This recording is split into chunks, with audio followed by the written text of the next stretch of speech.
Yes, ikaze rero kuri M24 TV, reka nongere mbifurize gukomeza kugira ibihe byiza ndetse no kunogerwa na gahunda zacu tugenda tubategurira zigiye zitandukanye. Hanyuma rero reka nkubwire ngo niba utarakora subscribe rero wabo wa mbere mu kuba wakora subscribe, hanyuma ukajya ubona inkuru zacu mu gihe ziba zimaze gusohoka ndetse n'ibindi byinshi tugutegurira kuri channel yacu. Ikindi kandi rero ushobora kuba wanyeganiza akazogera, hanyuma rero ukajya uwa mbere nakazogera cyangwa se akabigereza, ukajya rero ubona ubutumwa bugufi bukubwira ko hari inkuru imaze kugera kuri channel. Ushobora rero kuba wagira uruhare ndetse ukaba wanakurikirana byinshi bitandukanye mu byo tuba twaguteguriye mu nkuru zacu. Hanyuma rero sinzi ko ibi bintu ndi bubyite, sinzi rero ukuntu ibi bintu nabyita ndetse n'uburyo mushobora kubifata. Hanyuma rero nyuma ya wa mukobwa wiyahuye ku munsi w'ejo igorofa rero ryo kwa Makuza, umugabo rero w'ikinyinya nawe akaba yiyahuye kubera ko umugore we yanze ko baryamana. Urumva ko rero ari ibintu rero sinzi uburyo nabisobanuramo, ariko namwe muraza kumfasha. Ushobora kumpa ibitekerezo byanyu rero ku bijyanye n'uyu mugabo nawe wamaze kwiyahura. Rero bivuga ko rero umugore we yamwangiye ko baryamana. Ni ibintu byabereye mu murenge wa Kinyinya. Ibyo rero byabereye mu murenge wa Kinyinya hano ho mu mujyi wa Kigali. Gusa rero ibijyanye n'urupfu rw'uyu mugabo Ribika bivuga ko ikirimo irakora iperereza ku bijyanye n'urupfu rw'uyu mugabo rero ngo hamenyekane rero icyaba cyateye ibi byose. Gusa amakuru atugeraho bivuga ko yiyahuye nyuma yo korera umugore we ngo yanze ko baryamana. Nyumvira nawe rero iby'iki gihe. Hanyuma rero ni inkuru ugiye kukugezaho, ariko reka manze mfate karuko k'amasegonda make hanyuma nze nkuramburira byinshi bitandukanye ku bijyanye n'iyi nkuru y'uyu mugabo wiyahuye hariya mu murenge wa Kinyinya nyuma y'uko umugore rero amwangiye ko bakora imibonano mpuzabitsina. Ubwo rero abagore namwe bagabo murajye mwumva rero iby'iwanyu mu ngo zanyu. Hanyuma rero reka mbaye ikaze iyi ni M24 TV, ndagaruka mu kanya nkugezaho birambuye ibijyanye n'iyi nkuru.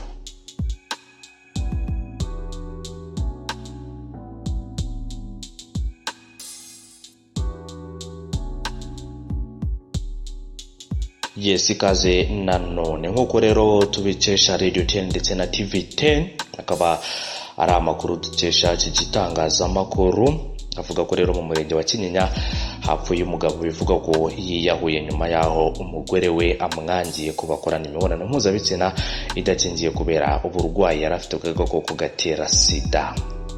Ngo ndagenda nifashisha abantu bagiye batandukanye, namwe muraza kumpa ibitekerezo byanyu. Hanyuma rero nk'uko tubikesha ikinyamakuru, mu gihe rero iyi nkuru yo kuri Radio 10 ndetse na TV 10 nabo bayikesha ikinyamakuru Hollywood. Ibyo rero nabyo byabaye saa 5 za mu gitondo mu mudugudu wa Giheka mu kagari ka Kagugu mu murenge wa Kinyinya, aho uyu mugabo witwaga Buhakete Eugene uvuga ko rero ariho yiyahuriye. Gusa rero hakaba hakirimo harakorwa iperereza ngo hamenye rero icyaba cyateye kwiyahura k'uyu mugabo ndetse niba nta bindi bintu yari yafashe bishobora kuba rero byamukura mu murongo, hanyuma akaba yakora igikorwa nk'iki ngiki kigayitse cyo kwiyahura. Hanyuma rero bamwe mu baturanyi be nibo bavuze ko amakuru yizeye bafite ngo nuko uyu mugabo we amaze iminsi yaramwangiye rero ko bakora. Uyu mugore we ntago ari umugabo, umugore we rero niwe wamwangiye ko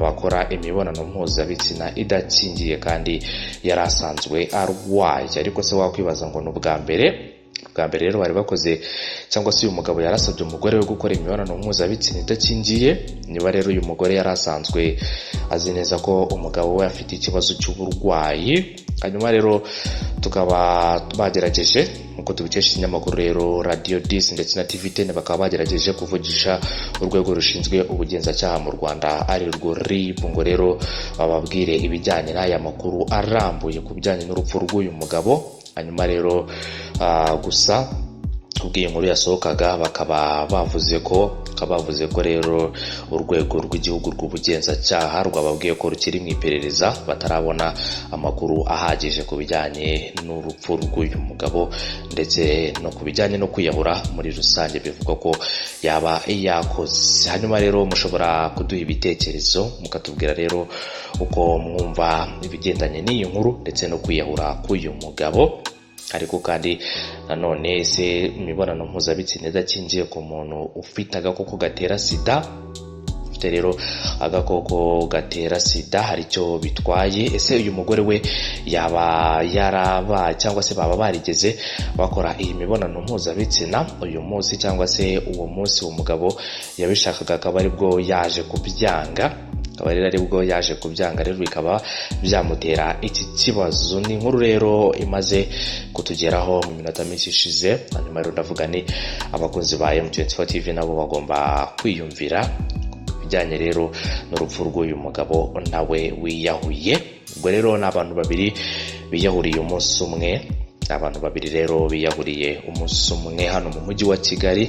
Umwe rero akaba yariyahuriye kwa Makuza, akaba rero ariho yiyahuriye, hanyuma undi nawe akaba yiyahuriye hariya mu murenge wa Kinyinya hano mu mujyi wa Kigali. Rero ubwo rero urumva ko ari inkuru ibabaje, ariko nanone wakwibaza ngo se umuntu afata umwanzuro wo kwiyahura byagenze biti? Kubera ko ntago ari ibintu byumvikana, agaba ari ibintu rero byumvikana, ariko buri wese aba afite impamvu ishobora gutuma rero akora ikintu nk'iki ngiki kigayitse. Kwiyahura ubusanzwe ntago ari ibintu byiza, nubwo ari ibintu buri muntu wese yashimira abakora ikintu nk'iki ngiki. Niba rero nawe ubitekereza, cyangwa se hari n'undi uwo ari we wese utekereza kwiyahura, amubwira ni burya kwiyahura ntago ari wo muti w'ibibazo. Ikibazo icyo ari cyo cyose uko cyaba kimeze kose gishobora gushakirwa umuti, ariko burya kwiyahura ntago ari umuti w'ikibazo icyo ari cyo cyose waba ufite. Dore ko rero udashobora no kwiyahura ngo icyo kibazo gikemuke, usibye rero kuba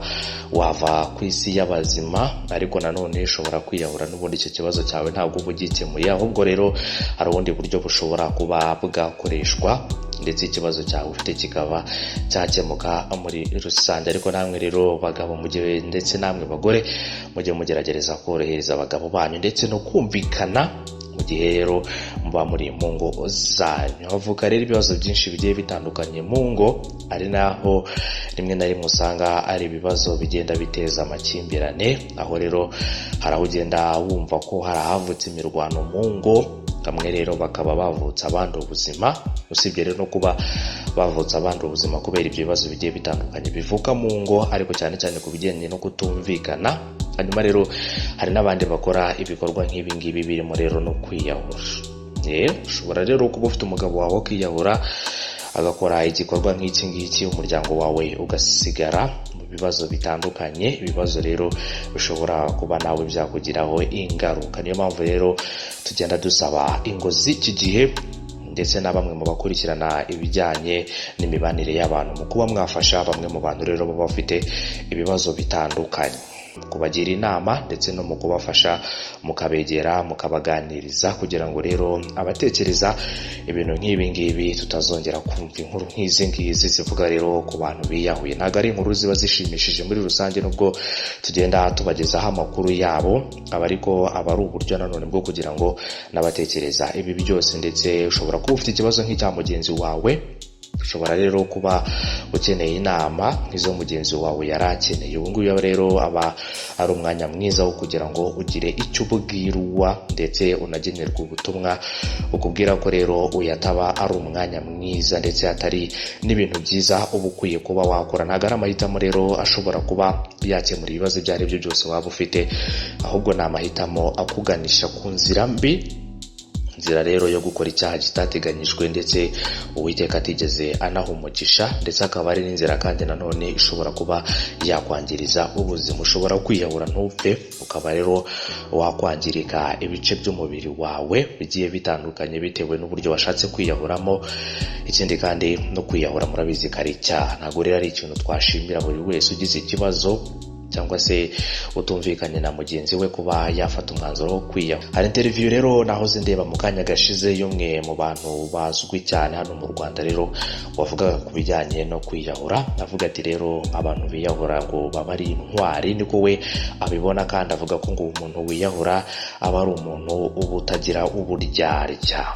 ibyo rero nibyo yagiye atangaza. Ntabwo ndi buvuge izina ry'uyu muntu, ariko ni interview irimo iragenda isirikira ku mbuga nkoranyambaga z'abantu benshi bagiye batandukanye. Ese wowe umuntu wiyahura umubona gute, cyangwa se umufata gute? Sosiyete ibibona gute, cyangwa se uyibifata gute muri rusange? Dore ko rero ku giti cyanjye ntabwo navuga ko ari ikintu cyiza kwiyahura, ariko nubwo uyu mugenzi wanjye rero avuga ko kwiyahura ari kimwe mu bintu bishobora gutuma rero ngo umuntu yumva aruhutse, ndetse akaba ari na wa muntu nanone wumva ko adafite uburyarya muri we, unagaragaza ibyiyumviro bye. Rero nibyo yagiye agaruka. Hanyuma rero ndimo ndakugezaho ibijyanye n'uyu mugabo nawe wiyahuye hariya rero mu murenge wa Kinyinya, akaba rero ariho yiyahuriye. Ubwo ibijyanye n'amakuru ye ndetse n'urupfu rwe n'ibyahagaragara n'icyamuteye kwiyahura muraza kugenda mumenya byinshi. Niyo M24 TV rero reka mbashimire, mukomeze kugira ibihe byiza no kunogerwa na gahunda zacu.